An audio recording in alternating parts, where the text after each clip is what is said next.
रहे हो, रूप दिखा रहे हो, ये सब तंत्र है। अच्छा, घर पे जो हम नॉर्मल मंत्र करते हैं वो भी तंत्र का ही एक पार्ट है। नींबू मिर्ची तो ताम रहे हो नजर दोष से बचने के लिए, बाहर नजर बट्टू भी लगा रहे हो, कीर्ति मुख लगा रहे हो, सब तंत्र है। प्रचार हो गया, इस वजह से लोगों ने तंत्र मतलब समझ लेते हैं कि तांत्रिक और गलत विद्या है। कि मेरा प्रॉपर्टी का काम बन जाए, खोया हुआ प्यार मिल जाए, इन सब छोटी छोटी चीजों के लिए थोड़े ना होता है। तो बहुत सारे ऐसे मंत्र हैं जैसे ओम नमः शिवाय है, या फिर लोग हनुमान चालीसा का पाठ करते हैं। तो क्या ये करना सही है, या इसका करने का तरीका क्या है? इनसे पहले किसी और मंत्र का जाप करना चाहिए? क्योंकि इसमें नमः आ जाता है, नमः, नमो, या कोई भी बीज होता है अलग अलग देवताओं का, तो वो तांत्रिक मंत्र बन जाता है। हमेशा पहले राम का आवाहन करें, फिर हनुमान जी का जाप करें। अगर किसी को हनुमान चालीसा पढ़नी है तो जनरली लोग क्या करते हैं कि सीधा आएंगे, मंदिर में दीपक जलाएंगे और हनुमान चालीसा डायरेक्ट स्टार्ट कर देंगे। तो देवी दुर्गा की पूजा में अगर आप देवी दुर्गा की चालीसा पढ़ रहे हैं तो उससे पहले केवल भगवान काल भैरव का नाम मात्र आवश्यक है। अब अगर आप टाइगर के सामने, शेर के सामने खड़े हो जाओ, अंदर का फावट कोपी में सुपर मैनू बन जाओगे। मंत्र जाप से पहले जितनी बात ओम का जाप कर सकते हो करो। नमस्कार दोस्तों, मैं समस्त प्रो भक्ति में आपका स्वागत करता हूं। दोस्तों, जब भी हम मंत्र जाप करते हैं, बहुत सारे लोग गृहस्थ जीवन में हैं, डेली सुबह से हम भगवान के सामने प्रार्थना करते हैं, मंत्र जाप करते हैं, लेकिन क्या सही मंत्र जाप करने का तरीका क्या है? क्या कुछ साइड इफेक्ट्स भी होते हैं?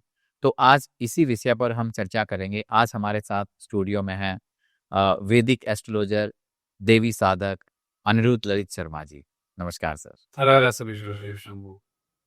अ, जब हम पहले आप ये बताइए कि जब घर में मंत्र जाप करते हैं तो उसकी सही विधि क्या होनी चाहिए? मंत्र जाप के नियम वैसे तो सामान्य है हर मनुष्य के लिए। हम इंसान हैं, मृत्यु लोक में कहता हुए हैं, कई सारे दोषों से युक्त हैं, पुण्य भी है, हमारे अंदर दोष भी है। तो हमारे शरीर में, हमारे मुंह में जो हम खाना खाते हैं, जो हम झूठ बोलते हैं, जो अंदर थोड़ा बहुत दुराचार का भाव आता है, उससे हमारे शरीर और मुख अशुद्ध हो जाता है। तो सबसे पहले शुद्धि आती है, हमें अपने आप को शुद्ध करना जरूरी है।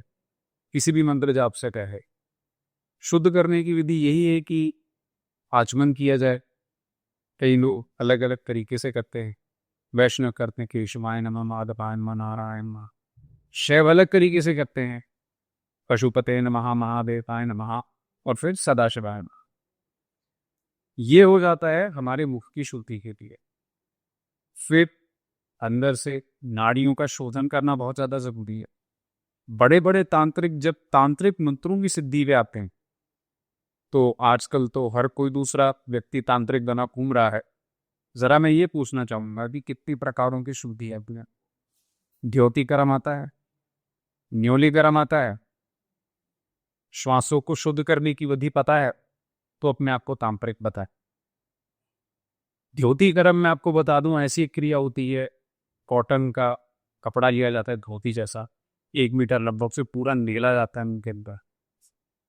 गीले कपड़े को निगला जाता है, स्वॉलो किया जाता है, फिर उसे ऐसे ऐसे करके निकाला जाता है दोबारा से। तो अंदर हमारे जो कफ दोष होता है, वात कफीय किसी भी प्रकार का दोष होता है, प्राइमरी कफ दोष होता है, उससे शुद्धि मिलती है। न्योली कर्म होता है, लेंटी पॉट जो आजकल अमेजोन, फ्लिपकार्ट पे भी मिल जाता है, इससे हमारी शारीरिक शुद्धि होती है। मुख की शुद्धि के बाद श्वासों का बान आता है, यानी कि हमें अपने सांस पे ध्यान रखना। अलग अलग योगियों ने और महापुरुषों ने सांस की ध्वनि को अलग बताया है। सोहम बताया है और ओम बताया है। अब ओम सुनने में बहुत ज्यादा सरल लगता है, लेकिन ये अलग अलग 5 तत्वों को रिप्रेजेंट करता है। अकार, उकार, मकार, नाद और बिंद मिलाकर के ओम बनता है। मोटा मोटा ये है कि इसके बाद मुद्राएं आती।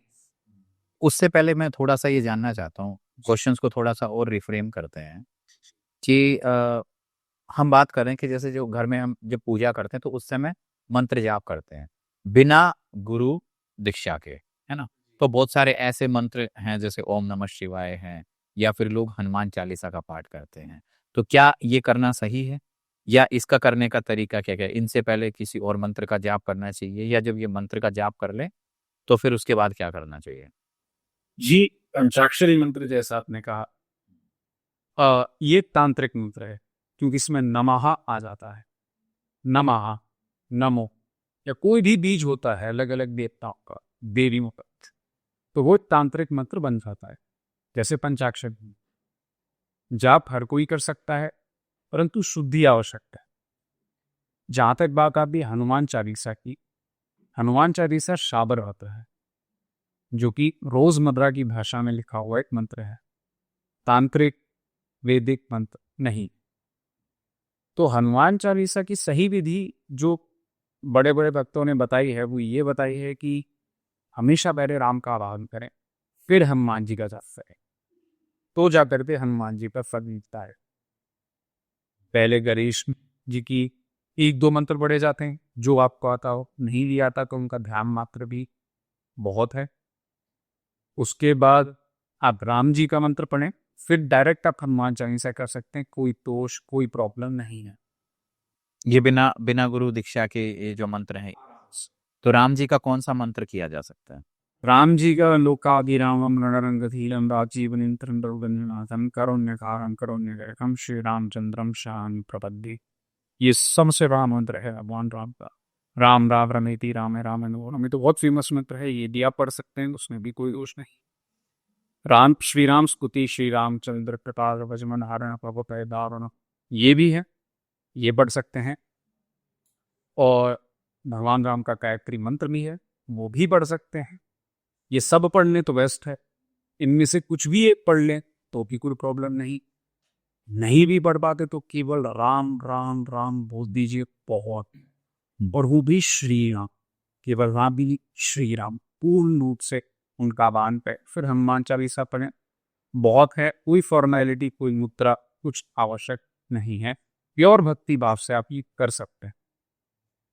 परंतु जब बात आती है देवी उपासना की, उग्र देवताओं की उपासना की, जैसे कि भैरव, भगवान शिव के रौद्र रूप हो गए, देवी के रौद्र रूप हो गए, महाविद्या मातृकाएं होंगे, तब थोड़ी फॉर्मेलिटी करनी पड़ती है, केवल भाव से बात नहीं बनती। अच्छा, तो जैसे जिस प्रकार हमने हनुमान जी की उपासना के बारे में बात की कि अगर किसी को हनुमान चालीसा पढ़नी है तो जनरली लोग क्या करते हैं कि सीधा आएंगे, मंदिर में दीपक जलाएंगे और हनुमान चालीसा डायरेक्ट स्टार्ट कर देंगे।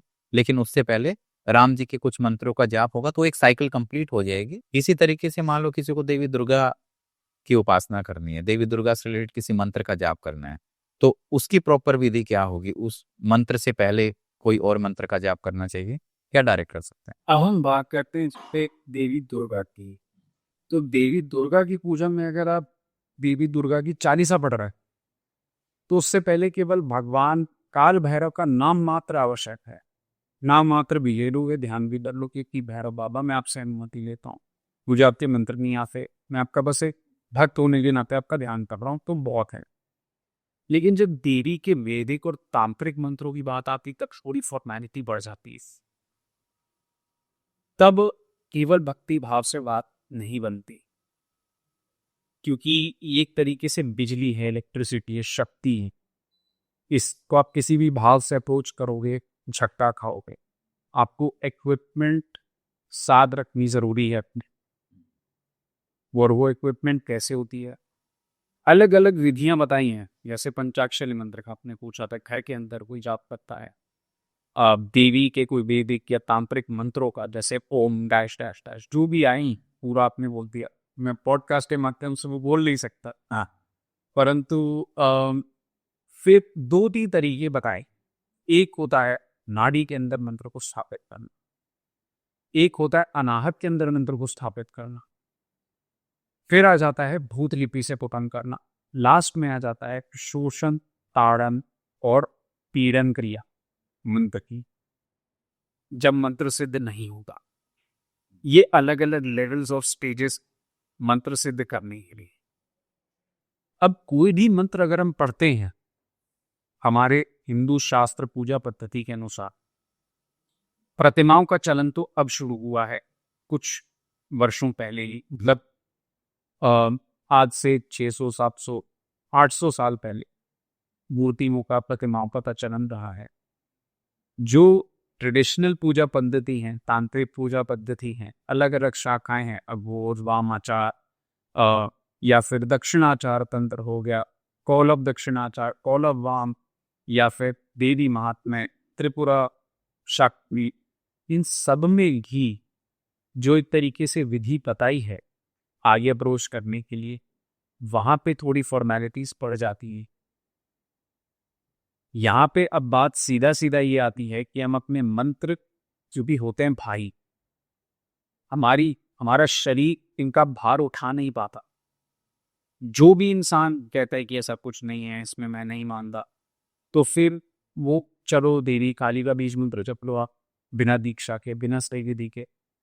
2-3 दिन बाद आपको अपनी फैमिली लाइफ में थोड़ी बहुत प्रॉब्लम दिखेगी, पर्सनल लाइफ में नींद आने में समस्या होगी, क्योंकि आपकी बॉडी वो एनर्जी हैंडल नहीं कर पा रही है। किसी और का बाहर से दोष नहीं है, किसी ने बाहर से कुछ खराब कराया नहीं आपके ऊपर, ये आपने किया अपने साथ।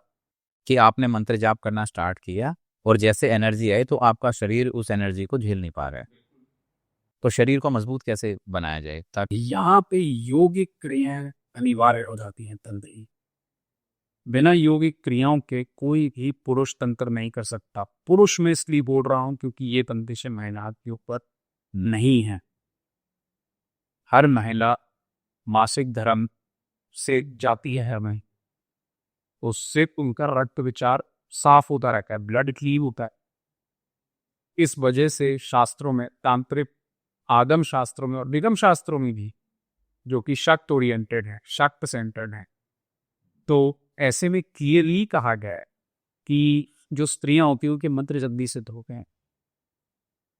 बड़ी बड़ी साधिकाएं भी हैं तंत्र की शाखा में।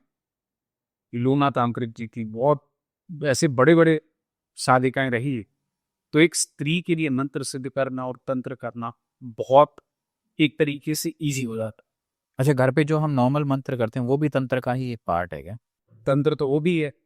क्यों घुमा रहे हो आप आरती, क्यों घुमा रहे हो अगरबत्ती, तंत्र ही तो है। 7 बार घुमा रहे हो, आरती कर रहे हो, घंटी बजा रहे हो, धूप दिखा रहे हो, ये सब तंत्र है। अथर्ववेद में लिखा है। ऋग्वेद और सामवेद में तो ऊपर वाले की महिमा का गुणगान है।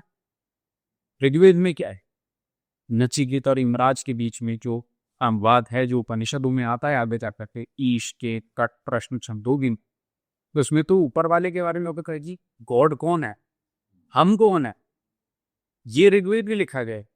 हम परमात्मा का अंश है, ऊपर फिर भी एक परमात्मा है। अंदर की चेतना के साथ साथ अपने आप को ग्राउंडेड रखना, जिसमें कि भैरव का रोल आ जाता है, और वहां के जो परम पिता परमेश्वर सदाशिव है उनके बारे में हमें पता चलता है।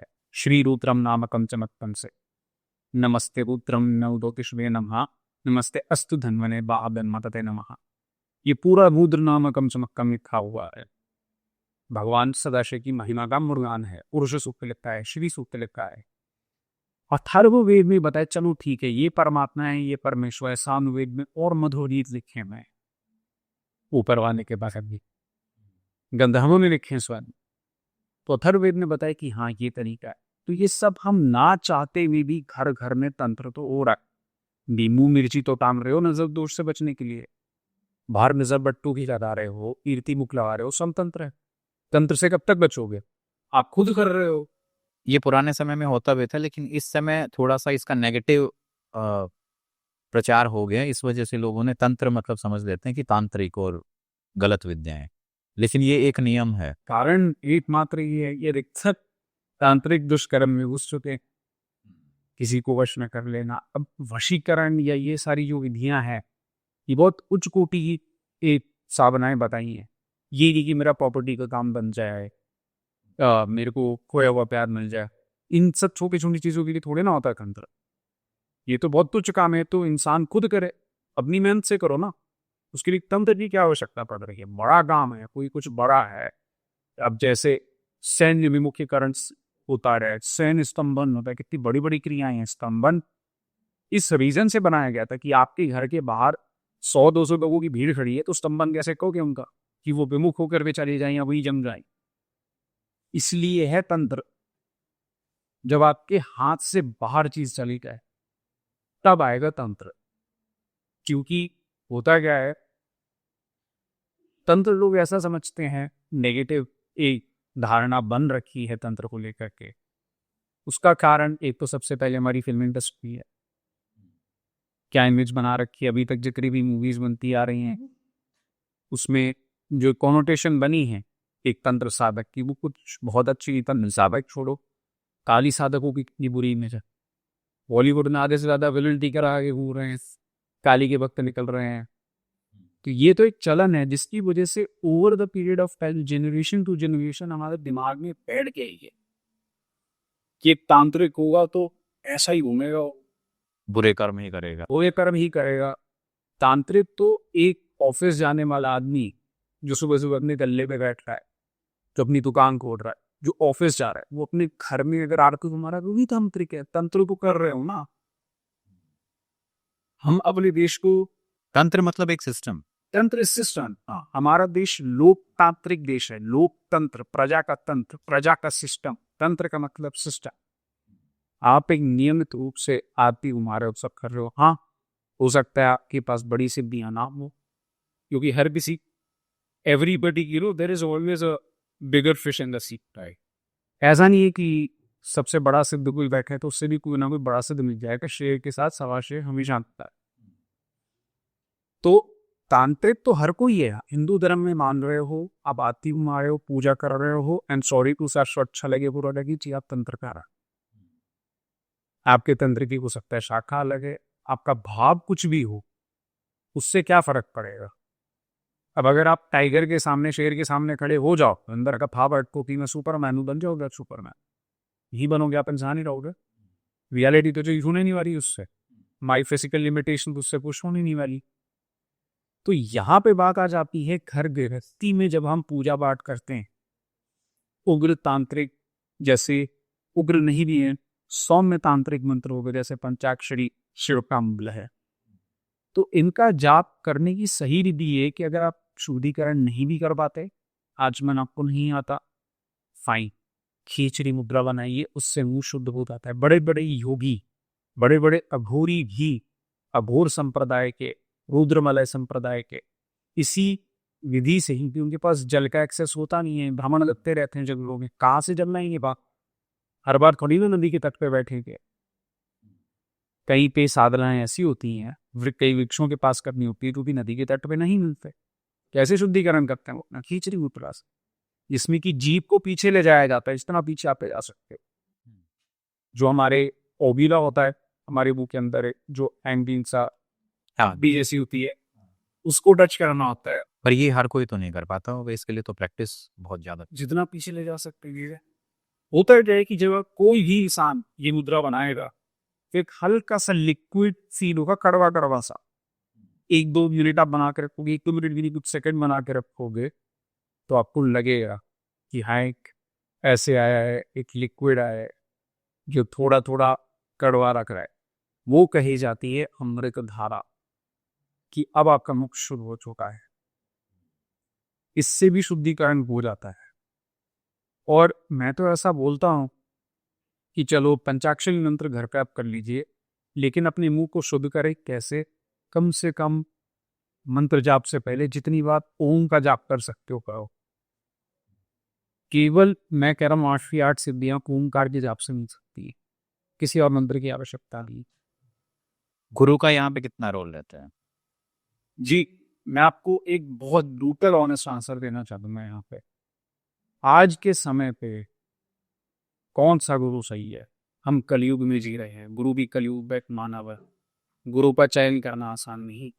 हम एक ऐसे युग में जी रहे हैं जहाँ पे हमारे पास दोनों चीजें, ऐसे गुरु हैं जो स्वार्थ देखते हैं, अपना स्वार्थ पहले देखेंगे, आपकी भलाई बाद में देखेंगे। फैक्ट है, मेरे पास कई लोग आए हैं अपनी पुलिया लेकर के, चाहे वो मेरी योगिक क्लासेस हों, हठ योगा, जो भी हो, मैं उनसे पूछता हूँ, कहते हैं कि हमने मंत्र की दीक्षा भी थी। मेरे पास कुछ समय पहले एक यजमान का वो आया था कि उन्होंने मोहिनी मंत्र की दीक्षा ली थी किसी एक गुरु से, और उनकी विधि उन्होंने जो बताई कि सारी ऐसी बताई कि उसके बाद हम कहने की जिंदगी बर्बाद है, मेरा डिवोर्स हो गया है, कोर्ट केस चल रहा है, पत्नी ने परेशान कर रखा है, नींद हराम हो रखी है, काम धंधा जीरो हो चुका है, कारण क्या है? जब भी कोई गुरु होता है, जो ढंग का गुरु होगा, सबसे पहले अपने शिष्यों को बताएगा अपनी शाखा के बारे में। जो भी इस समय ये पॉडकास्ट देख रहे हैं या फिर जो ये रील देख रहे हैं इस समय पे, मैं उनसे सबसे बोलूंगा, अगर आप साधक हो, अपने आप को साधक मानते हो या आपका कोई गुरु है, अपने गुरु से पूछो कि आपकी शाखा कौन सी है, आपका प्रवर कौन सा है, आपका लीनिएज कौन सा है। कौन कौन सी शाखाएं शाखाएं होती हैं? वैष्णव की अपनी अलग शाखा है, इनके बारे में देखो मेरे को ज्यादा ज्ञान है नहीं। शब्द और शिव के बारे में मैं आपको बता सकता हूँ। रुद्रमलक है, कश्मीरी कौलभ है, कौलवर्ण है जिससे तोतापुरी महाराज और आपके रामकृष्ण परमहंस जी बिलोंग करते हैं। गोरखनाथ जी का संप्रदाय है, उनके आगे अलग अलग शिष्य बनते गए और आगे फॉलो होता गया, वो एक अलग संप्रदाय है।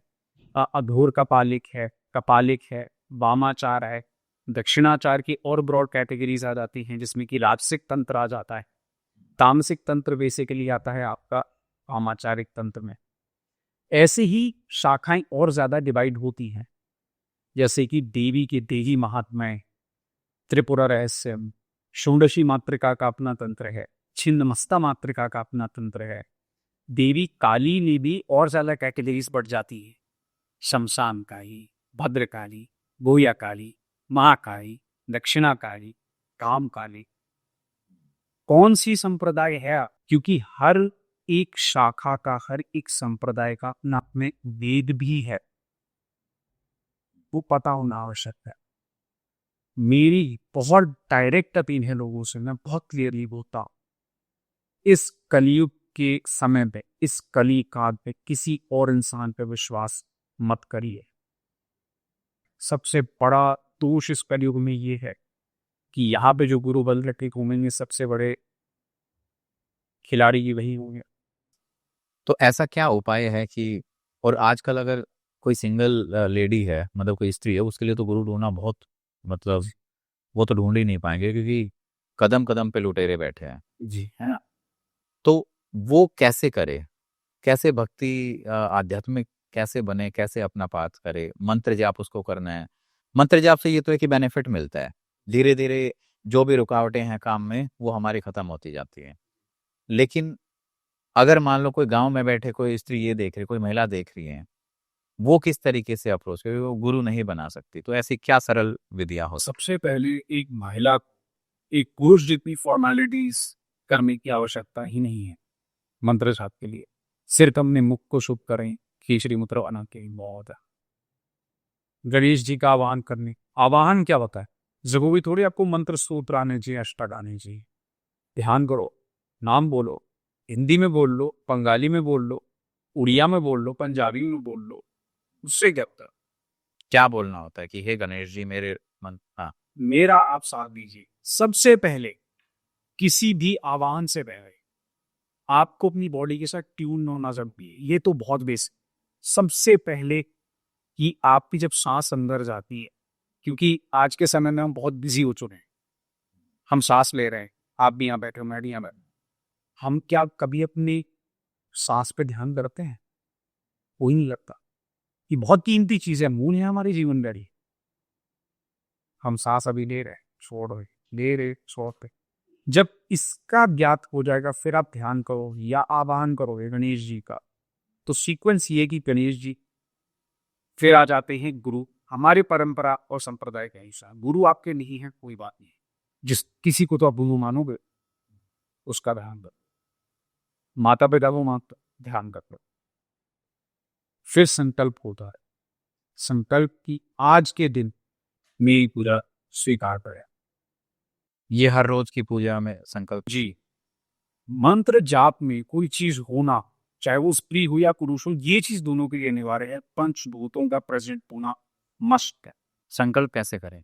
संकल्प संस्कृत तरीका तो बहुत जगह है। अत ब्रह्मणो तिथि प्रादेश श्वेतमराह करते व्यवस्वर मनो त्रेष्टु दिगे कलुगे पतम चरण, बहुत लंबा है ये। आप इतना बोलो, मैं आज इस दिन पे, शुक्रवार है तो शुक्रवार, शनिवार है तो शनिवार में बैठा हूँ या बैठी ही, अभी जो भी नक्षत्र चल रहा है, जो भी समय चल रहा है, मुझे पता नहीं, पता है तो बता दो कि शतभिषा है या फिर कोई दूसरा नक्षत्र बैठता है, विशाखा है, पूर्व भाद्रपद बैठा है, तो बोलो। नहीं पता तो आप बोलो कि प्रभु आप जानते, लेकिन आप ये बोल करके करोगे क्या? आपके सामने पंचभूत होंगे, उनके समक्ष आप संकल्प लोगे, उनको साक्षी मान के। धूप होनी आवश्यक है, क्योंकि वो प्रतीक बनती है वायु तत्व का। मिट्टी का दिया प्रतीक बनता है पृथ्वी तत्व का। उसमें जो घी रहेगा, घी का होना अनिवार्य। कई लोग तेल डालते हैं, घी सबसे ज्यादा शुद्ध माना गया। तेल जलाया जाता है भैरव उपासना में या फिर पितरों आपके लिए। तो ये हो जाएगा आपका आकाश और पृथ्वी का प्रतीक। आग जलेगी तो अग्नि का प्रतीक। साथ में जल का एक पात्र यानी कि कंटेनर होना बहुत जरूरी है। वो अगर जल तत्व को आप साक्षी मान रहे तो पंचभूत आपके सामने है। कि एक जल हो गया, अग्नि होगी जो हमने दिया जलाया, धूप हो गई है, उसके बाद एक हमारा घी हो गया है। घी हो गया, घी आपने दिया जला दिया। हाँ। अग्नि, पृथ्वी, जल, वायु, आकाश। आकाश का प्रतीक ही बन जाएगी सात्विक प्लेटो, देवताओं को अति प्रिय। धूप किसका प्रतीक है? ये है वायु का। वायु, ये वायु का प्रतीक माना गया है। धुआं निकलता है। ज्योतिष के अनुसार राहु को आप संतुष्ट करेंगे कि राहु पाहा ना बने, आखी सारा ना। तो अग्नि दीपक, जी, धूप वायु, जल हमारा जो जल है वो हो गया, घी हमारा हो गया आकाश, और धरती पृथ्वी मिट्टी का दिया। मिट्टी का दिया होना चाहिए। तो ये हमारा डेली होना चाहिए। माला से मंत्र जाप कर रहे हो या फिर उंगलियों से क्या करो, उंगलियों से मंत्र जाप की विधि सबसे सरल हो जाती है। जैसे 1 2 3 4 ऐसे पूरा 10 तक ले जाएंगे, 100 तक की गीतियां हाथों पे कर सकते हैं। हाँ। माला की बात अभी तो माला निरूपण बहुत ज्यादा जरूरी कि किसकी माला। स्फटिक की है तो अति उत्तम होती है, वो सरस्वती देवी की आवाहन के लिए। वो बहुत ज्यादा अच्छी माना जाती है भगवान कृष्ण की पूजा के लिए, उनके मकर जाप के लिए। साथ में जो काली माता के ऐसे स्वरूप हैं जो बहुत ज्यादा आइडियल हैं गृहस्थ के लिए। सौम्य बोल सकते हैं। सौम्य बोल सकते हैं, जैसे कि काम शास्त्र विशारदा, कामदात्रा, कृष्ण मातृका। ये स्वरूपन देवी काली के, क्योंकि कई शास्त्रों में खास तौर पे रामकृष्ण परमहंस के बाद जो उनका संप्रदाय आगे बढ़ा, उन्होंने देवी काली और भगवान कृष्ण को एक ही स्वरूप बताया कि उन्हीं के बेटे एक तरीके से अवतरित हुए भगवान कृष्ण के रूप में, देवी काली। तो ये 2-3 चीजें होती हैं मंत्र जाप से पहले। आप जैसे खड़े खड़े आरती घुमा रहे हैं, उस समय केवल ओम बोले। तो हम संकल्प पे थे कि ये सारी चीजें की पंचभूत हमने लिए, और उसके बाद हमने संकल्प, हाथ में जल लिया जी। उसके बाद क्या बोलना होता है जल लेके? जल लेते हुए आपका बेसिक एक संकल्प ऐसे होगा, प्रॉमिस रखोगे कि हे मेरे इष्ट, जो भी आपके इष्ट हैं जिनके सामने आप बैठो, मैं बैठा हूं या बैठी, इस दिन पे, इस बार पे, इस नक्षत्र पे जो भी लगा है, मैं कितने मंत्रों का जाप करूंगा या करूंगी, और ये आपको समर्पित कर आप चढ़ा देंगे। फिर उसके बाद, क्योंकि सबसे पहले नाड़ी शोधन था, केसरी मुद्रा थी, ये हमने कंटिन्यू किया, संकल्प आपका हो चुका है। तो उसके बाद अब दोबारा गणेश जी को बुलाओगे, क्योंकि अब आपकी पूरी विधि एक बार और स्टार्ट आई। ये तो संकल्प था, उनके समक्ष बैठ करके अपनी उपस्थिति दर्ज कराना। गणेश जी के आह्वान के बाद फिर आता है भैरव का आह्वान। भैरव बाबा का नाम याद कर लो, मंत्र नहीं आते कोई बात नहीं, यहां पे भाव मैटर करता है, लेकिन भाव भी शुद्ध होना चाहिए। कहीं भी अगर आपका भाव और आपका संकल्प ये तारे नहीं जुड़ी, तो एक बहुत बड़े यूट्यूबर थे अभी, भैरव उपासना बहुत करते थे, मुंह के बल गिरे, कॉमेडी शो गए। ये होता है नतीजा जब भैरव उपासना से सीधी करी रहती है, भैरव पटक के देते हैं, सब बर्बाद कर देते। तो इस वजह से आपका इंटेंशन और आपका प्रॉमिस, संकल्प और भाव मैच करना चाहिए। जो भी है सामने बोलो, किसी का नुकसान चाहते हो सच सच बोलो, बस कि तुम बैठे क्यों होगे, क्या चाहते हो, क्लियर वो। दूषित है मन, कोई बात नहीं, भैरव जज नहीं करते, तकलीफ बंद हो जाता है। यहाँ पे सब गोल होगा कि बनी जा। कि आपका भाव मैटर करता है कि आप सच्चे मन से पूजा आह्वान कर रहे हो नहीं कर रहे हो, ऐसा नहीं है कि हाँ ठीक है मेरे को ये सवालात मंत्र जो है ये करने हैं और लग गए उसमें, ऐसा नहीं, भाव जरूर। भाव जरूरी है। आप क्यों कर रहे हो सब अलग मंत्रों का जाप? क्या मोटिव क्या है आपका? वो बोलना जरूरी है। मैं किसका नुकसान चाहता हूँ तो बोलो, किसी का नुकसान चाहते हो। आपने संकल्प किया है मन की शांति का, आपके मन में भाव है किसी के नुकसान का, कर लो जो कर सकते हो, फिर बर्बाद होना तय। अब भैरव का वाहन घेरा बनाने के लिए करा जाता है शमशान में, या फिर जो प्राचीन कपालिक संप्रदाय उनमें जो शमशान के अंदर क्रियाएं करी जाती हैं, तो नमक से या सेंधे नमक से घेरा बनाया जाता है। परंतु घर में गृहस्थ में इसकी आवश्यकता नहीं है। भैरव के आवाहन मात्र से एक घेरा बन जाता है, एक प्रोटेक्टिव लेयर बन जाती है। फिर आता है देवी का ध्यान, देवी के अलग अलग स्वरूपों का। क्या मान लो कि हे देवी, हे शक्ति, शिवजिया दामिनी, उनके आगे अपने मस्तक को, यहाँ पे अपनी देवी को रिस्पेक्ट दी। कई लोग इसकी इस पे बिल्कुल फोकस नहीं करते। नागों में नागों की पूजा बहुत ज्यादा जरूरी मंत्र सिद्धि के लिए। बहुत कम गुरु और बहुत कम तांत्रिक बताएंगे, क्योंकि इससे डबल स्पीड बढ़ जाती है मंत्र सिद्धि की। नागों के आह्वान से ना हो पूजा से। वो कैसे करते हैं? गृहस्थ में कर सकते हैं? बिल्कुल कर सकते। नागों की पूजा कोई ही कर सकता है, काल सर्पदोष वाला इंसान भी कर सकता है नागों की। क्योंकि देखिए, आप शैर हो, शक्त हो, वैष्णव हो, कहाँ पे नाग नहीं है? सही बात। भगवान शिव के तो गले में ही रहते हैं। वैष्णव भगवान श्री कृष्ण का भी शेषनाग से संबंध है। माँ काली का कैसे नाग? माँ काली का नागों में ये कहा गया है कि वो तो उनके साक्षात गले में जैसे मुंडों की माला है, तो नाग भी उनके साथ विराजमान रहते हैं, जो कि जहर फूकते थे, बाहर फेंका करते थे।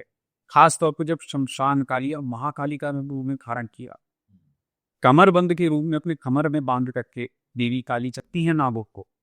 छोटे छोटे जैसे आभूषण होते हैं, उसमें नागों का वर्णन आ जाता है। यहाँ पे क्योंकि नाग बहुत आवश्यक है, कुंडालिनी शक्ति मूलाधार से सहस्त्रार जाती है। अब कई लोग क्या करते हैं, डायरेक्टली थर्ड आई पे फोकस करना शुरू कर देते हैं। सबसे खराब तरीका है, पागल हो जाए कि ऐसे इंसान। मैंने कई लोगों को देखा है, किसी ऐसे ही गुरु के कहने पे उन्होंने योग शुरू कर दिया जबरदस्ती। उन्होंने कहा इन्होंने किसी मान गुरु जी ने कहा आपका ऑरा खराब है, आपका थर्ड आई अवेकनिंग करना है। तो थर्ड आई अवेकनिंग ऐसे नहीं होती, आपको मूलाधार करना पड़ेगा, क्योंकि जो कुंडालिनी शक्ति है नीचे से ऊपर आती है। नीचे ही सारा मामला अगर गड़बड़ है तो ऊपर कैसे लगता? ऊपर हम डायरेक्ट ऊर्जा को जो शरीर के अंदर वैसी घूम रही है, अशुद्ध भी क्यों ना हो, उसको आप ले जाओगे माथे पे, आदमी मानसिक रूप से अस्थिर हो जाएगा, नींद आने की प्रॉब्लम होगी, लेट सोना शुरू हो जाएगा, मित्रा दोष पैदा होगा, स्ट्रेस, अनगिनत बीमारियां लग सकती हैं। कई कई लोग, मैं आपको बता रहा हूँ, इतने ऐसा ऊर्जा का संचार होता है, ऐसा ऊर्जा बढ़ जाता है, आप सो ही नहीं पाओगे। सो ही नहीं पाएंगे आप रात को। आप रात को बैठोगे तो ही पे सारा मामला आपको पता चल जाएगा। ये उन लोगों के साथ होता है जिनका शरीर अभी उस ऊर्जा को झेल नहीं पाता है। झेल नहीं पाया और अज्ञान देगा। कोई भी अगर आपको चक्र है शरीर के अंदर, शुरू मूलाधार से होगा, और मूलाधार से लेकर के सहस्त्रार तक जाना मानी रीढ़ की हड्डी के माध्यम से, जो कि केतु का प्रतीक है, जिसके ठीक बीचों बीच सुषुम्न नाड़ी रहती है। यहाँ पे नागों का खेल आता है, उसमें सिर्फ नाग हिल करते हैं। कैसे गृहस्थ में कैसे करें नागों का आह्वान? नागों का आवाहन सीधा सीधा नाग मुद्रा से भी करा जा सकता है। क्या? नाग मुद्रा कुछ ऐसी होती है, ये होती है नाग मुद्रा। नागों का आवाहन इससे करा जाता है। और नागों का आवाहन सबसे ज्यादा, कई बाकी लोग नहीं जानते, कई लोग की बात नहीं जानते, सॉरी, रात्रों का जो बैठता है, एक समय घंटे का टाइम होता है, हाँ, उसमें नागों का आवाहन सबसे ज्यादा शुभ मान के, क्योंकि राहु खुद सिंटिका के पुत्र थे। तो नागों का आवाहन जो होता है राहु काल में बेस्ट रहता है। अगर आप साधना कर रहे हो तो जो क्रम है उस क्रम के अनुसार देवी की ध्यान के बाद नागों पर ध्यान करें। नाग आपको चेतना की तरफ ले जाएंगे, आगे ले जाएंगे। फिर आता है आपका नंदी का ध्यान। नंदी आपको ग्राउंडेड बनाएंगे, आपको बताएंगे कि ठीक है, आप में बल है जो भी है, लेकिन आपसे बाहर भी, ऊपर भी एक शक्ति है जो सबको चला रही है। हाँ, हम परमात्मा का एक अंश हैं, लेकिन हम मूल रूप से परमात्मा नहीं है। आपने चेतना जगाई तो ज्यादा हम लोग ऊपर ना उड़े, इसलिए ये ग्राउंडिंग एनर्जी आवश्यक हो जाती है। तो यहाँ पे नंदी का काम आता है। नंदी महाराज के आवाहन के बाद आता है न्यास। न्यास करना एक ऐसी प्रक्रिया है जो कि मंत्र सिद्धि के लिए बहुत एसेंशियल है। आपको मंत्र नहीं आता तो कोई बात नहीं, आपने ऐसा सोचने कि आप उस मंत्र को अपने हृदय में डाल रहे हो। राइट हैंड अपने छाती के बीचों बीच रखिए, गहरी सांस में, फिर सर के ऊपर रखिए और गहरी सांस में। फिर ये जो अंगूठी होती है, अंगूठा होता है, इसको यहाँ पे रखें, अपनी शिखा पे। फिर कवच बनाएं, फिर आंखों पे ऐसे करें, फिर एक बार ऐसे घुमा करके 3 बार हथेली पे मारे। ये होता है न्यास। आपने मंत्र को अंदर डाल दिया है। अगर मंत्र आता है न्यास का तो बेस्ट होगा, लेकिन जिसको नहीं आता न्यास करना, तो आप ऐसा भाव रखिए कि हाँ, मैं मंत्र को यहाँ सर से, शिखा पे, कवच महाराज का रबीतों में डाला है, फिर उसको घुमा करके अब घेरा बनाया है। तो भाव भी बहुत है, लेकिन इसकी और भी विधि है। अगर ये किसी को नहीं आता कोई बात नहीं, हमारा सनातन धर्म बहुत वास्ट, बहुत ऑप्शन। ये बेसिक विधि है। जिसके बाद ध्यान आता है, अलग अलग देवी देवता पर ध्यान होता है। देवी काली का अलग ध्यान है, भगवान शिव का अलग ध्यान मंत्र है, वो पढ़ा जाता है, जिसमें कुछ क्रियाओं में आसन चेंज करना होता है। दंडवत होके बैठना, या फिर एक पैर पे खड़े रहना, या फिर कुछ योग की अलग अलग आसन होते हैं वो बनाने पड़ते हैं। जैसे कि जामदर बंद बनाना पड़ता है, अपने चिन्ह को एक गन ऐसे सटा करके बैठ, सांसों को रोकना, मूल बंद बना। मान लेते हैं ये सारी प्रक्रिया को नहीं करना है करता, जो बहुत जट है। गृहस्थ में इतना पॉसिबल नहीं होता। ये क्योंकि काफी ज्यादा कॉम्प्लिकेटेड है, तो कोई भी मंत्र से पहले, जैसे आप मंत्र से भी करना चाहते हैं बेसिक, तो आपकी गणेश, देवी, सबका वाहन, तो ये तो बहुत बेसिक है, बहुत ज्यादा जरूरती है। अब आ जाते हैं आपके न्यास में। मान लो आपको न्यास नहीं आता, तो आप क्या करेंगे? आप 21 बार ओम का जाप करें। और वो जाप कैसा रहेगा? वो वाचिक जाप नहीं रहेगा, वो उपांशु जाप होगा। 3 तरीके के जाप होते हैं, वाचिक, मानसिक और उपांशु। उपांशु होता है कि आप बोल रहे हो, लेकिन आपके अलावा किसी को और सुनाई नहीं होगी। यहाँ पे कि आपके पास भी जो बैठा है ना, उसको सुनाई। होठ हिले हैं बस, सिर्फ होठ हिल रहे हैं, मुंह से हवा बाहर नहीं जा रही ज्यादा, सिर्फ होठ हिल रहे हैं, वो होता है उपांशु जाप। तो उपांशु जाप से आप 21 बार ओम आ जाते हैं। फिर आप जिस भी मंत्र का जाप करना है, फॉर एग्जाम्पल पंचाक्षरी मंत्र, तो आप पहले ओम बोलेंगे, फिर पूरा पंचाक्षरी मंत्र ओम डैश डैश डैश, फिर लास्ट में एक और बार ओम लगाएंगे। इससे मंत्र जो होगा वो ओम द्वारा फुटित हो जाएगा, इससे कवर हो जाएगा। या फिर 7 बार करना है। उसके बाद आप 108 बार जाप करें। ये सिंपल सरल विधि है मंत्र जाप की, जो कि कश्मीरी कौलब तंत्र में, कुछ भैरव तंत्र की शाखाओं में भी, चंड भैरव की शाखा में भी इसका वर्णन मिलता है। क्या कोई समय होना चाहिए? कभी भी ये चीजें की जा सकती हैं? मान लो जो घर में कोई पूजा पाठ करते हैं और भगवान के सामने मंत्र जाप करते हैं, क्या इसका कोई समय है या फिर कभी भी कर सकते हैं? जी, पूजा के लिए जो बेस्ट समय बताया, प्रातः आप बताए, ब्रह्म मुहूर्त। ब्रह्म मुहूर्त बेस्ट है, सूर्योदय से 1 घंटा पहले। और ये जो समय चलता है, ये सुबह के 9 बजे तक चलता है। सुबह के 9 से लेकर 11 बजे तक का जो समय होता है, यहाँ पे पूजा पाठ देवी देवताओं की ही करनी चाहिए, पितरों का संबंध।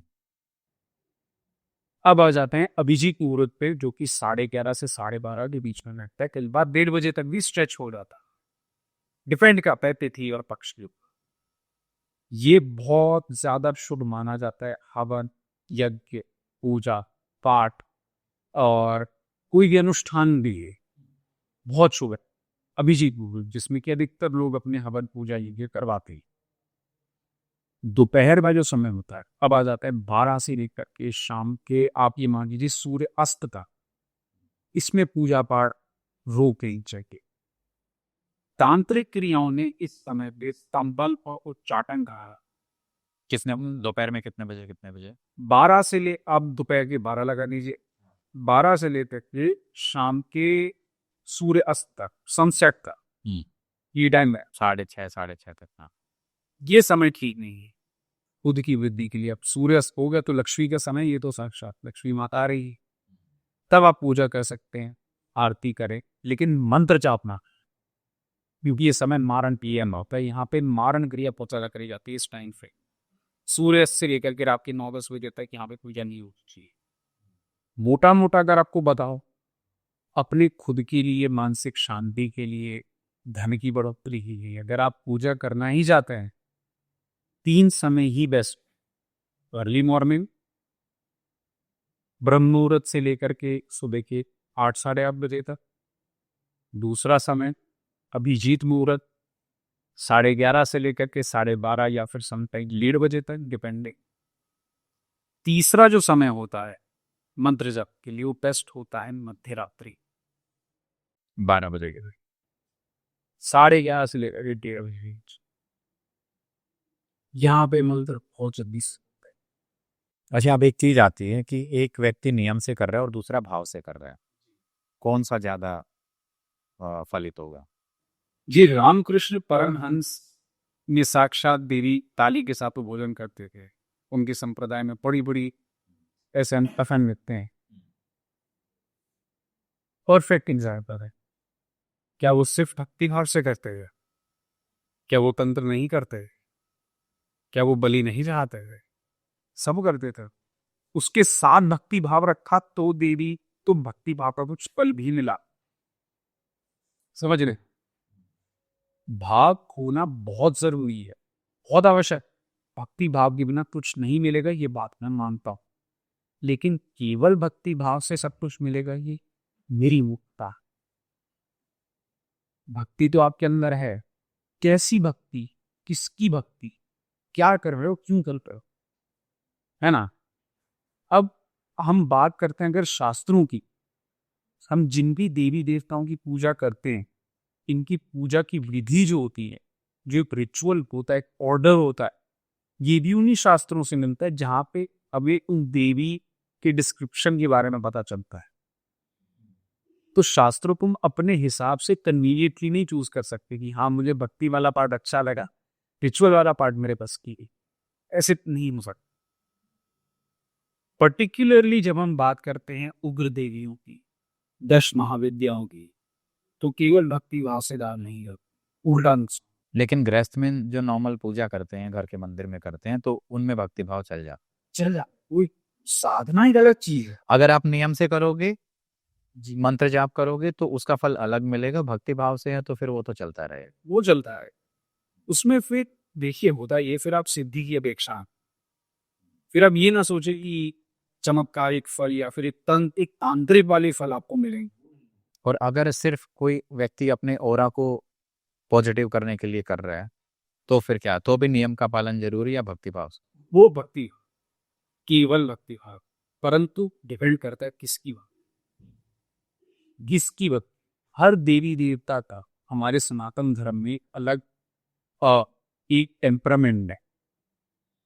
जैसे भगवान कृष्ण हो गए, भगवान राम हो गए, इनमें इतनी फॉर्मेलिटीज, कली कथा, नेगेटिविटी अटैच नहीं है। कि मतलब अगर आपने भगवान कृष्ण को बुलाया है, भगवान राम को अपने जीवन में बुलाया है, तो आपके जीवन में अपने अनुसार, अपने तत्व अनुसार वो फल प्रदान करेंगे। लेकिन अगर आपने भैरव को बुलाया, आपने शिव को बुलाया, शक्ति के स्वरूप को बुलाया, आपके लिए भूत प्रेत हैं, उनके लिए उनके गण हैं, उनका परिवार। जैसे हम हैं, ठीक उसी तरीके से वो भी उन्हीं के बच्चे। सिर्फ हम उनके बच्चे नहीं, वो भटकती हुई आत्मा उनके गण, उनके साथ रहते। तो ये अपेक्षा करना कि मैं भक्ति भाव से सही चलूंगा, सिर्फ भक्ति भाव से सब हो जाएगा, नुकसान ज्यादा होते रहे। अच्छा, अगर कोई बिना गुरु के कर रहा है और कोई नेगेटिव एनर्जी अट्रैक्ट हो जाए तो क्या हो? क्या हो सक जिस तरीके से अभी आपने जो प्रोसेस बताया, क्या इससे कोई नेगेटिव एनर्जी अट्रैक्ट हो सकती है? मंत्रों की जाप में अगर हम बात करते हैं, जैसे मैंने बताया ओम का जाप पहले करना, अगर तो आपने भैरव का आवाहन दिल से किया तो कुछ नहीं होगा। हाँ, मैं बताता हूँ होता क्या है, जिसको लोग अधिकतर नेगेटिविटी से जोड़ लेते हैं। अब देवी काली की अगर हम बात करें या उनके किसी भी स्वरूप की, तो 10 महाविद्याओं में हर एक महाविद्या को एक ग्रह से सिंबलाइज करा गया है। देवी काली सिंबलाइजेस सैटर्न, शनि। क्यों? क्योंकि देवी काली जो है काल ही देवी है। हमारे इस थर्ड डायमेंशन वर्ल्ड में हम समय को समझ नहीं पाते, हमारे लिए समय लीनियर है, लेकिन हायर डायमेंशंस में समय अपने आप में ही एक डायमेंशन है। समझ रहे हैं आप? तो उस इल्यूजन को, उस माया को काटना और काल को स्वयं अपने अनुसार निर्धारित कर लेना और चढ़ाना, तोड़ना मरोड़ना, यहाँ देवी काली आती है। तो देवी काली की अगर हम बात करें या फिर एक उपासना ही बात करें, जैसे इनकी पूजा होती है, भक्ति भाव आपने जैसे बोला, भक्ति भाव आप कैसे ही क्यों ना रखो, अच्छा है, भक्ति भाव जरूरी है, बिना भक्ति भाव के एक बहुत नुकसान रहेगा। अब देवी काली के पूजन में होता ये है कि हम फल की अपेक्षा करते हैं। मैंने देवी काली की पूजा करी, मुझे ये सिद्धि चाहिए, मुझे ऐसा चाहिए, मुझे दुश्मनों का नाश हो जाए, मैं इतना आगे चले जाऊं, देवी काली मुझे दिख जाए। कई लोगों को ये लालच होता है भाई मुझे देवी काली के दर्शन करने बस। होता ये है कि जैसी देवी काली आने लगेगी ना, अब होता क्या है, हम मनुष्यों के लिए समय ज्यादा जल्दी चलता है। जो ऊपर के लोग हैं या नीचे के जो ज्यादा नीचे भूतल की तरफ हैं, और ज्यादा नीचे अटल वितल सुतल मातर रसातल तलातल पाताल, यहाँ पे जो टाइम है बहुत स्लो चलता है मृत्यु लोक के कंपैरिजन में। हाँ, ये मृत्युलोक है। ये मृत्यु लोक है जहां हम अभी बैठे हैं। तो देवी काली की पूजा जो मैंने ये सबसे ज्यादा होता देखा है लोगों के साथ। और गुस्सा ज्यादा, एनर्जी एकदम से बढ़ जाना, और एनर्जी ऐसे बढ़ जाएगी कि आपका मन करेगा मैं अभी दौड़ूं।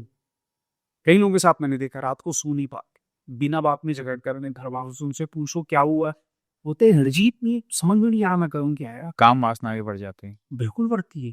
काम शास्त्र विशारदा है माता काली। माता दक्षिणा काली का अगर आप स्वरूप देखें तो काम शास्त्र में या काम सूत्र में वो बाकायदा नग्न रूप में एक ऐसी अवस्था में बैठी है जो मैं आप पॉडकास्ट में लाइव बता भी नहीं सकता। और वो भैरव के ऊपर बैठी है, आप समझ जाइए कैसी अवस्था में। मैंने देखा फोटो। हाँ, ये एक्चुअल स्वरूप है दक्षिणा काली का।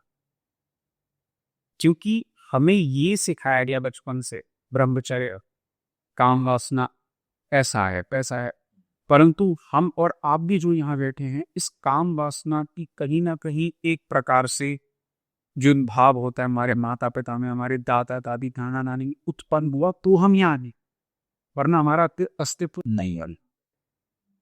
तो इस वजह से माया को साथ लेकर के चलना बहुत आवश्यक हो जाता है। ऐसा इंसान जो माता काली की पूजा करता है, क्यों कहा जाता है माता काली की पूजा देहस्थ में नहीं करनी चाहिए, काम वासना बढ़ेगी, और ऐसी बढ़ेगी over the period of time साधना करता रहेगा कि दुष्कर्म करने लगेगा, क्योंकि उसको निर्धारित करने की शक्ति तो थी नहीं। गुरु ने ये तो बताया नहीं, गुरु ने शाखा और संप्रदाय तो सही से बताया नहीं था, ये कहाँ से बताएंगे इसका कर्मांड है। सतयुग द्वापर तो ही ना चले, कलयुग के गुरु हैं सारे के सारे। हाँ। ये क्यों बताएंगे आपको? फिर समझ में नहीं आएगा। फिर घूम फिर के आदमी बोलता है भाई काली माता की मैंने पूजा करेगी मैं बर्बाद हो गया, सबसे ज्यादा ये सुनने को मिलता है। फिर क्या होता है, तंत्र बनना होता है। आपने उसको रेडी ही नहीं बनाया, सबसे ज्यादा रेडी करने के लिए ये था, अपने शरीर को कष्ट दो। शरीर को कष्ट नहीं दोगे तो बाहर से जो कष्ट आएगा, जो साधना का भाव आएगा, हिला देगा। तो ये जो एनर्जीज है जो अभी हमने बात की, ये योगिक मुद्रा से हम अपने शरीर को इतना काबिल बना सकते हैं कि एनर्जी को हम झेल सकते हैं। जी, बहुत ज्यादा चमत्कारिक फल होते हैं, बहुत चमत्कारिक। तो ये जो योगिक मुद्राएं हैं, ये नॉर्मल जो हमारे योगासन होते हैं उससे डिफरेंट होते जी, नॉर्मल योगा से थोड़े डिफरेंट होते हैं। वो कैसे कि एक स्पीड और हमारे ब्रीदिंग में जो पैटर्न है उसका लय चेंज होता रहता है। आप अलग अलग आसनों में नोटिस करोगे, जो मूलाधार के लिए है उसमें आपकी जो पिंगाल नाड़ी है वो ज्यादा एक्टिव होगी, सूर्य से रिलेटेड है, पित्त प्रवृत्ति बढ़ेगी, अग्नि तत्व बढ़ेगा। हैं। ईड़ा पिंगला जो नाड़ी। ईड नाड़ी आपके शवासन में, शीर्षासन में ज्यादा एक्टिव हो गई, जो कि आपके सहस्त्रार को खुलेगी। तो भाव हमारा कैसा ही, लेकिन जब सिद्धि के लक्षणों की बात आती है तो उसका एक निर्धारित नियम है। अब जैसे देवी काली की हम बात कर रहे थे, देवी काली की पूजा बिना बलि की नहीं करनी चाहिए। बलि देवी जरूरी है, बलि प्रथा अनिवार्य है। ये मैं नहीं बोल रहा, वेदों में लिखा ही है। अथर्ववेद में अलग अलग पशुओं की बलि की है और वो चाहनी बढ़ती है। आप देवी, आपने आप मान लेते हैं, आपने उस देवी के स्वरूप को क्यों बुलाया? जो रक्त मांग ली, आपने बुलाया है ना। फिर आप कह लो रक्त क्यों मांग रही, वो तो माँ है। तो माँ को आप दूसरे स्वरूप में बुलाते, आपने बुलाया है ना। आपके मन में क्या था? अपने मन से, अपने मन के भाव से क्यों भाग रहे? हम सनातन धर्म में केवल एक काली माता थोड़ी, लक्ष्मी माता है, सरस्वती माता है, अलग अलग। आपका मन क्यों किया काली माता को बुलाने का? कुछ ना कुछ एक हिडन इंटेलिजेंस, नोन या अननोन, आपके मन में, कॉन्शियस या सब कॉन्शियस माइंड में कुछ था, तो आपने बुलाया। अब वो आ रही हैं, आपको क्या पता नहीं उनका डिस्क्रिप्शन कैसा? जीभ से मुंह टपक रहा है ना, बुराई का विनाश कर रही हैं, आपने बुलाया ना। बी प्रिपेयर, मांगेंगी वो, बलिदान आपको देना पड़े। और ये बलि प्रथा कामाख्या देवी और अलग अलग मंदिरों में दी जाती है। नहीं दोगे ना, देखो अब बलि, आदि शंकराचार्य ने बहुत प्रयास किया था कामाख्या देवी में बलि प्रथा रोक दी। जानवत खुद उन्होंने बहाया है, आदि शंकराचार्य भी, जो अद्वैत वेदांत के पायनियर थे, वैदिक फिलोसफी के। कि भाई उन्होंने लिखा है कि मैंने कोशिश करी बलि प्रथा रोकवाने की, खुद हाथ जोड़ के चलेगी, मेरी बस की नहीं है, चढ़ने दो बलि यहाँ पे, मैं नहीं रोकूंगा। जानवत खुद आके कूद रहे हैं कुंड में, क्या करोगे? तत्व है देवी का, मांग रही नहीं। और स्वयं वो तो आदि पराशक्ति की योनि वहां उपस्थित है। सबसे जो उग्र फॉर्म है, जो प्योरेस्ट फीमेल फॉर्म है उनका, वहां। आप कामाख्या गए हो? जी बचपन है। बचपन में गए। कैसा एक्सपीरियंस है? जी कामाख्या का एक्सपीरियंस तो काफी, एक मैं ये बता सकता हूँ, इंटेंस था। मैं जब वहां गया तो पहली बार मेरी तबीयत खराब हो गई थी। मैं बहुत छोटा था, क्योंकि अपने पेरेंट्स के साथ गया था। 2-3 दिन हम लोग असाइन में गए, तो मैं जब बाकी बचे हुए दिन गया तो धीरे धीरे मैं इंट्यून हुआ और मुझे पीस लगने लगा। परंतु मैं एक चीज ये भी मानता हूँ कि हमारे भारतवर्ष जो ज्यादा बड़े मंदिर, प्रचलित मंदिर है, जहाँ टूरिस्ट बहुत आते हैं, लोग बहुत आते हैं, मेरे को एक व्यक्तिगत रूप से वहां पे एक डिविनिटी का एहसास उतना नहीं हुआ जितना मुझे जंगलों के मंदिरों में हुआ, जहाँ पे ना बंदा है ना बंदे की जात। कैसा एक्सपीरियंस था वो? वो आप शब्दों में नहीं बता सकते। ऐसे कई मंदिर हैं चलते फिरते, दिल्ली, हरियाणा, राजस्थान, वहाँ खेतों में, जंगलों में जो मंदिर है, वहां कोई नहीं जा, खाली पड़े हैं। वहां मैं कह रहा हूँ 15 मिनट खड़े हुए देखो, आपको पता चल जाएगा भी क्या कहना चाह रहा हूं। वहां आपको महसूस, मतलब जो लोग एनर्जी फील कर पाते हैं, जिनका ऑरा पॉजिटिव है, उनको महसूस होने लग जाएगा। जिसका नहीं भी है उसे महसूस हो जाएगा। अगर पॉजिटिव है किसी का तो वो इन ट्यून हो जाएगा, उसे वहां मजा आएगा। जिसका नेगेटिव है, या फिर जो चाहता है, नेगेटिव मैं नहीं बोलूंगा क्योंकि हम शैव संप्रदाय से हैं, हमारे लिए कुछ पॉजिटिव नेगेटिव नहीं। हम चीजों को नीति नीति की रूप से देखते हैं, है भी और नहीं भी। इन तो कई लोग होते हैं जिनका माया में ज़्यादा शौक होता है, मैं I am not denying that, माया ज़रूरी है और अच्छी बात है। जिनका माया में ज़्यादा मन रहता है इस मायावी जगत में, तो उनको हो सकता है वहाँ थोड़ा हैवी लगे, वहाँ से निकलने का मन करे, घुटन महसूस हो। और चूंकि कारण ये है कि हम भारतवर्ष में रहे, सारे महाअवतार यहाँ पैदा हुए, यहाँ अवतरित हुए, यहाँ पले बड़े, महाभारत यहाँ हुआ, कुरुक्षेत्र का युद्ध यहाँ हुआ, दशराज युद्ध यहाँ हुआ जो ऋग्वेद में लिखा गया है। सातवीं, क्योंकि हर युग का केंद्र भाग, सतयुग का केंद्र भाग, त्रेता का भारतवर्ष, द्वापर का भारतवर्ष, ठीक उसी तरह कलयुग का केंद्र भी भारत बनेगा। इतना घोर कलयुग पूरे संसार में नहीं आने वाला रचना भारत में आएगा, ये प्रमाण है। कितना समय लगेगा? अभी तो कलयुग के प्रथम चरण है, तो संकल्प में बोलते कलयुग ये प्रथम चरण है। तो अभी जो चल रहा है कि 51-26 चल रहा है वर्ष, चावत। हाँ, कली संवत का 3 तरीके से देखा जाता है, कली संवत, शक संवत और विक्रम संवत। कली संवत है महाराज परीक्षित की मृत्यु के बाद कली संवत कैलेंडर स्टार्ट हो चुका। अब कली संवत के अनुसार कलयुग के द्वितीय चरण में जन्म हो जाएगा कल्कि अवतार का, और घोर कलयुग जो है वो कलयुग का लास्ट चरण यानी कि 4th चरण है, उसमें आएगा। तो जनरली कलयुग में तो ऐसा है कि जो उम्र है लोगों की वो 60-70 है जी। तो अगर द्वितीय चरण में जन्म होगा तो कितनी एज होगी? मानवों का लाइफ स्पैन और छोटा हो जाएगा, परंतु वो तो स्वयं विष्णु जी के अवतार हो गए, कल्कि अवतार, और वो शंभला संभव यानी कि शंग्रीला जैसे वो नाशक कहते हैं, महादेव का जन्म होगा जो कि हिडन डायमेंशन है, पोर्टल, जिसे साइंटिफिक भाषा में वर्मवुड भी कह सकते हो, दूसरे डायमेंशन की तरफ ले सकते। तिब्बत के आसपास ज्ञान घर भी बोलते हैं, ज्ञान घर की। एडोल्फ हिटलर ने अपनी नाज़ी जर्मनी की सारी सेना जो है उसका काफी बड़ा चंक यहाँ भेजा भी था शंबला के बारे में पता लगाने के लिए कि ये मिस्टीरियस सिटी कहाँ है, ढूंढ नहीं पाए। मोटा मोटा ये है कि ये जो पूरा काल चक्र है ये इस प्रकार चलेगा। कई लोगों को ये बात नहीं पता होगी कि कल्कि अवतार लड़ने कली पुरुष से, जो कि राक्षस है, कसुर है, लेकिन कल्कि अवतार को भी असुर की आवश्यकता पड़ेगी एक असुर से लड़ने के। 7 चिरंजीवियों में से राजा बलि भी एक है जो हसातल सपनी असुरों की सेना लेकर के लिए कल्कि अवतार के साथ लड़ने के लिए। शास्त्रों में लिखा है ये। तो काफी जब हम एक डीपर एसोटेक मीनिंग में जाते हैं हमारे धर्म में, तो अनेक मीनिंग निकलते हैं।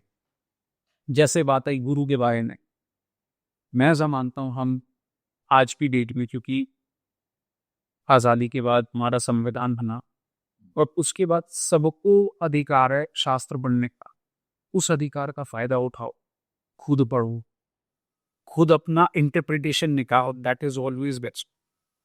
किसी दूसरे गुरु के चक्कर में जब हम बैठते हैं तो एक अनड्यू रिलेशनशिप बन जाता है, उसको आपसे गुरु ही भगवान मानोगे, वो आपको गाइड करेगा, but end of the day वो भी इंसान है। ये सतयुग नहीं चल रहा है, गलत फायदा उठाते हैं लोग। मैं खुद ये बोलता हूँ लोगों को कि मैं जो बता रहा हूँ वो पॉसिबल होता है, ऐसा नहीं है। आप शास्त्र पढ़ो, अनेकों माध्यम है, आपसे पढ़ा नहीं जाता, ऑडियो बुक सुन लीजिए, स्पॉटिफाई पे, यूट्यूब पे, इतने अलग अलग मीडियम्स है, इतने अलग अलग माध्यम है, डाउनलोड कर लो, पढ़ लो, ऑडियो बुक सुन लो। कमी कहाँ है? ये 4 बजे पढ़ सकते हो आप। कौन सा शास्त्र सुनना चाहते हो वो पढ़ लो। गीता प्रेस के ऑनलाइन वर्जन अवेलेबल है, सारे के सारे PDF ही, पढ़िए उसको, जानिए। अच्छा, जाते जाते एक सवाल ये था कि कई बार ये बोलते हैं कि जब हम मंत्र जाप करते हैं तो हमारा मंत्र जाप चोरी हो जाता है जी, क्या ये बात सच है? और अगर है तो फिर इसको रोका कैसे जाए? 100% सच है। और इस बहुत अच्छा है कि हमारा जो चैनल है असुर एस्ट्रो, इसी कारण से असुर एस्ट्रो है कि हम इंसान, नाम बुरी तरह देखता है, नाम सुर, लेकिन इतना ज्यादा हम देवता बनने के चक्कर में आगे जा रहे हैं कि हम अपने भाव को भूल रहे हैं। जब भी हम पूजा करते हैं, साधना करते हैं, तो हमारे फल के सबसे ज्यादा भूखे पूजा के देवता बैठे हैं। इंद्र फल चुराते हैं, देवलोक से देवताओं को भेजते हैं कि खाओ फल चुराओ। जब हवन यज्ञ करते हैं, सही विधि ये कि 7 जगह बनानी पड़ती, अभी नहीं की। लोहिणी, सुलिमिनी, उम्रपर्णा, अलग अलग इनके नाम लेकर के नहीं करोगे, अग्निदेव सारा फल ले जाएंगे। जिसकी भी आप अनुमति दे रहे हो, अग्निदेव लेकर के चले जाओ उसका फल सा, आपका 0 हो गया बिल्कुल। तो देवता भूखे रहते हैं, ये बात फैक्ट है, सच कहिए। बचने का तरीका इससे क्या है? तो नॉर्मल डे टू डे जो हम पूजा पाठ करते हैं उसमें बचने का तरीका क्या है? जी, जब भी पूजा करें ना आसन लेना, ऑलवेज आसन रखे। और बेस्ट आसन तंत्र के अनुसार, आगम तंत्र के अनुसार जो बताया गया है वो है लाल कपड़े का आसन। जो एक होता है ना रेगुलर आसन होता है, लाल होना चाहिए।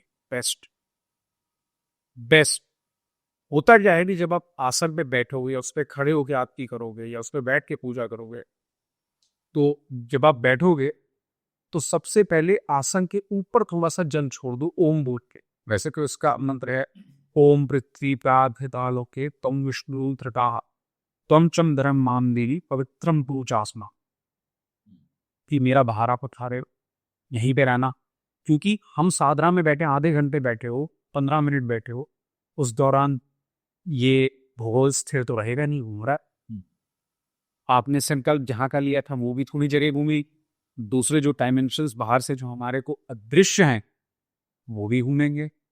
तो आप ये एक तरीके से अपनी जगह पक्की कर लेते हो कि हाँ मैं यहां ही बैठा हूं, धरती किधर भी हिले नहीं रहे। ये फिर आपने बीच में साधना करी, मंत्र जाप किया। मंत्र जाप के बाद थोड़ा सा जल आसन के नीचे 3 बार छोड़ा। आसन आप बैठे हुए हो, हल्का सा आसन कोने से उठाया, 3 बार उसमें जल की ड्रॉप्स डाली और 3 बार अपनी जो अनामिका मुंडी होती है उससे 3 बार एक त्रिकोण बनाना है माथे पे। सीधा त्रिकोण होता है देवताओं का प्रतीक, देवी शक्ति का, कि मैं सब कुछ नहीं हूं, मेरे ऊपर भी कोई है जो मुझे अपनी औकात में रखता है। ये भाव होना जरूरी है, वरना हम भी पूरे एक तरीके से राक्षसी प्रवृत्ति के हो जाएगी, हम माना ना। तो ये एक त्रिकोण आप बनाएंगे, 3 बार फोम बोलने रख के, फिर आप उठें, आपका पूजा का फल कहीं नहीं जाएगा, आपके पास रहे। कभी भी आसन को ऐसे ना छोड़ें। जब भी आसन को छोड़ना हो, जल नीचे रखें, थोड़ा सा 1-2 ड्रॉप्स डालें, माथे पे लगाएं, फिर आसन को छोड़ें। तो ये हमारा तरीका हुआ रोज जब भी हम मंत्र जाप करते हैं, चाहे हम गुरु दीक्षा के साथ में कर रहे हैं या फिर बिना गुरु के भी कर रहे हैं, नॉर्मल जो मंत्र होते हैं उनका, तो ये उसका सही तरीका है। जी। तो चलिए फिर इस पॉडकास्ट को हम यही एंड करते हैं। तो उम्मीद है दोस्तों आपको ये जानकारी अच्छी लगी होगी। अगर आपके कोई भी सवाल हैं तो आप कमेंट्स में ज़रूर बताइएगा, हम अगले पॉडकास्ट में उनको कवर करेंगे। तब तक के लिए बने रहिए हमारे साथ। धन्यवाद।